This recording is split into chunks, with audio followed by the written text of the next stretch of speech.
நம்ம எண்ணங்கள் நல்லா இருந்தாதான் நம்ம செயல்கள் நல்லா இருக்கு. நம்ம செயல்கள் நல்லா இருந்தாதான் நம்ம வாழ்க்கை நல்லா இருக்கு.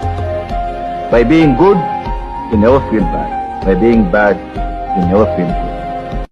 பிறப்புக்கும் இறப்புக்கும் இடப்பட்ட கொஞ்சம் நேரத்தை தான் வாழ்க்கைன்னு சொல்லுவாங்க. அந்த கொஞ்ச நேரத்துல ஒருத்தருக்கு ஒருத்தர் துரோகம் செய்யாம, கெடுதல் எண்ணாம, நானு என்று நினைக்காம கூட சேர்ந்து ஒன்னா சந்தோஷமா வாழ்றதுதான் வாழ்க்கை. அப்படி வாழ்றவன் தான் உண்மையான மனுஷன். ஒன்னு சொல்றேன், நல்லா தெரிஞ்சுக்கோ. நல்லவங்களை ஆண்டவன் சோதிப்பான், கைவிட மாட்டான். கெட்டவங்களுக்கு ஆண்டவன் நிறைய கொடுப்பான், ஆனா கை விட்டுடுவான். எத்தனை தடவை சொல்லிருக்கேன், கிடைக்கிறது கிடைக்காம இருக்காது, கிடைக்காம இருக்கிறது. ஆண்டவன் எல்லாருக்கும் எல்லாத்தையும் கொடுத்துட மாட்டான். ஏதாவது ஒரு குறை வைக்கிறான். குறைய வைக்கலன்னா நம்ம ஆண்டவனே மறந்துடும். சித்தப்பா, வாழ்க்கையில ஒண்ணு மட்டும் ஞாபகம் வச்சுங்க, கஷ்டப்படாம எதுவும் கிடைக்காது. கஷ்டப்படாம கிடைக்கிறது என்னைக்குமே நிலைக்காது.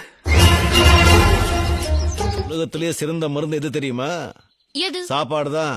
அளவா சாப்பிட்டா மருந்து, அளவுக்கு மீறி சாப்பிட்டா விஷம். கண்ணா, பண்ணிங்க தான் கூட்டமா வரும்.